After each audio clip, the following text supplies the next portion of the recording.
Jodhpur Lok Sabha seat से BJP उम्मीदवार गजेंद्र सिंह शेखावत ने एबीपी न्यूज से एक्सक्लूसिव बातचीत में बड़ा दावा किया है कि बीजेपी की फिर सरकार बनेगी और कमल खिलेगा। उन्होंने इस दौरान कांग्रेस पर भी बड़ा प्रहार किया। उन्होंने दावा किया कि कांग्रेस सरकार ने एक भी वादा पूरा नहीं किया। इस वक्त राजस्थान के जोधपुर में हम मौजूद हैं और मेरे साथ यहाँ के बीजेपी उम्मीदवार गजेंद्र सिंह शेखावत जी मौजूद हैं। किसी तारुफ की उन्हें ज़रूरत नहीं है, लोग पहले से ही उन्हें काफ़ी जानते हैं और बीजेपी के एक मजबूत नेता के तौर पर उन्हें जाना जाता है। गजेंद्र जी, आप लगातार चुनाव प्रचार में हैं और एक मजबूत नेता के तौर पर आपको देखा जाता है, आपको देखा जाता रहा है, लेकिन इस बार का चुनाव क्या कुछ अलग है? देखिए, हर एक चुनाव अपने दृष्टिकोण से अलग अलग नवीनताओं को लिए हुए होता है, विविधताओं को लिए हुए होता है, अलग तरह के इश्यूज़ होते हैं, अलग तरह के जो है विषय होते हैं। और मेरे साथ तो संयोग ऐसा है कि तीनों ही चुनाव में कांग्रेस के प्रत्याशी अलग अलग रहे हैं, तो अपने आप ही वो डिफरेंट फ्लेवर आता है। लेकिन एक चीज़ जो कॉमन पिछले 3 चुनाव से लगातार है वो कि अब चुनाव से बाकी सब विषय दूर हट करके विकास चुनाव का मुख्य मुद्दा हो गया है। देश की सुरक्षा, देश का निर्माण और उसके लिए विकास। माननीय मोदी जी के राष्ट्रीय राजनीति में पदार्पण के साथ में ये जो विषय शुरू हुआ है, ये नैरेटिव एक सब पर भारी है। इस नैरेटिव को तोड़ने के लिए कांग्रेस पार्टी बहुत सारे तरह के, विपक्षी दल बहुत सारे तरह के फॉल्स जो है नैरेटिव घड़ने की कोशिश करती है, लेकिन अल्टीमेटली जनता सब जानती है। आप विकास की बात कर रहे हैं, यही बात जो है वो आपके सामने जो कांग्रेस उम्मीदवार हैं करण सिंह, वो भी कर रहे हैं और वो कह रहे हैं कि विकास अगर वो आते हैं तो आएगा, अभी तक कुछ काम नहीं हुआ है। तो 10 साल आप यहाँ पर रहे, कुछ काम हुआ या नहीं? देखिए, मुझे लगता है कि उनको पहले इस बात को सोचना और देखना चाहिए, और मैं आपसे भी कहूँगा उनसे ज़रूर पूछना चाहिए। जब शहर में निगम उनका नहीं है, जोधपुर में, राजस्थान में सरकार उनकी नहीं है, और ये तय है कि देश में मोदी जी प्रधानमंत्री बनेंगे और भारतीय जनता पार्टी की एनडीए की सरकार बनेगी, इसमें कहीं कोई किसी को संदेह नहीं, किसी को भी देश भर में संदेह नहीं है। कम से कम सरकार बनने को लेकर के तो कोई प्रश्न नहीं है। तब वो विकास किस तरह से करेंगे, क्या आधार होगा उसका?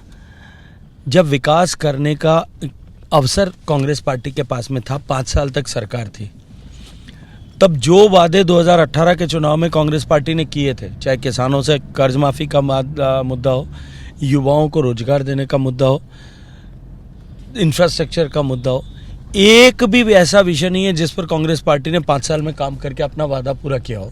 अब जब सरकार में नहीं है तब क्या वादे करेंगे और क्या विकास करेंगे? और मैंने सुना है ऐसा उन्होंने किसी भाषण में कहा है कि मैं चांद तक सोने की सीढ़ियाँ चढ़ा दूंगा। अब ऐसा विकास तो उन्हीं को मुबारक है।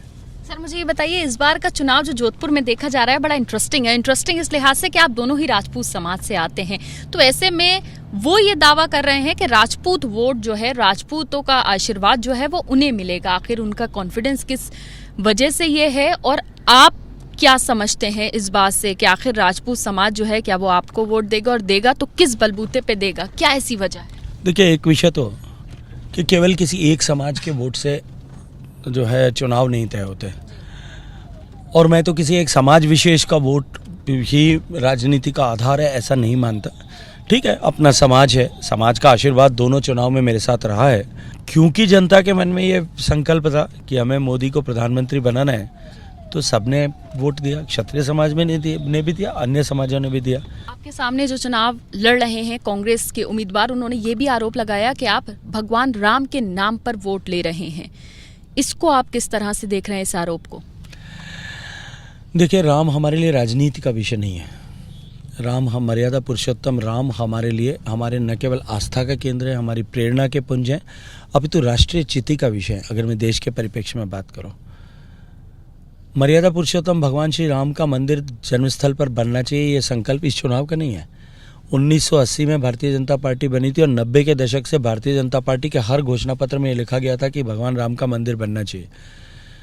अब यदि वो राम को रोकने के लिए कार सेवकों पर गोली चलाते हैं, तब वो राजनीति नहीं है। वो अपने तुष्टीकरण करते हुए अपने वोट बैंक को साधने के लिए भगवान राम जो राष्ट्रीय चिति का विषय है, मर्यादा पुरुषोत्तम राम को काल्पनिक बताते हैं, तब वो राजनीति का विषय नहीं होता। अपने वोट बैंक को बनाए रखने के लिए इस तुष्टीकरण की नीति जो कांग्रेस का सिद्धांत है, उसके चलते हुए वो राम मंदिर के निमंत्रण को ठुकराते हैं, तब वो जो है राजनीति का विषय नहीं है। और जब हम राम का मंदिर बनवाकर उसके ऊपर उसका भगवा ध्वज उत्साह के साथ में अपने घर पर लगाएं, तब वो राजनीति है। तो हम राम को मानने वाले लोग हैं। अब जब दबाव पड़ने लगा है, तब ये कांग्रेस पार्टी के लोग स्यूडो राम भक्त बन करके कुर्ते पजामे के ऊपर उल्टी जनेऊ पहन करके घूम रहे हैं। उसका जवाब उनको देना चाहिए। 400 पार का नारा लगातार लगता रहा है, तो अपनी जीत को लेकर और केंद्र में सरकार बनाने को लेकर कितना विश्वास है आपको?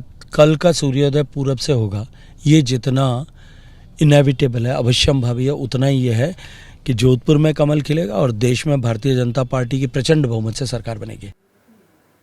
जैसे ही घड़ी का काटा दोपहर 2:30 पे आए, बबीता जी का दिल सास बहू साजिश के लिए मचल जाए। और ये है इनकी बहू, पूरे दिन ऑफिस की टेंशन हो जाए गॉन जब ये करें अपना फेवरेट शो फ्री टाइम पे ऑन। इनकी तरह आप भी देखिए अपना फेवरेट शो अपने टाइम पर और डाउनलोड कीजिए एबीपी लाइव ऐप अपने स्मार्ट टीवी पर।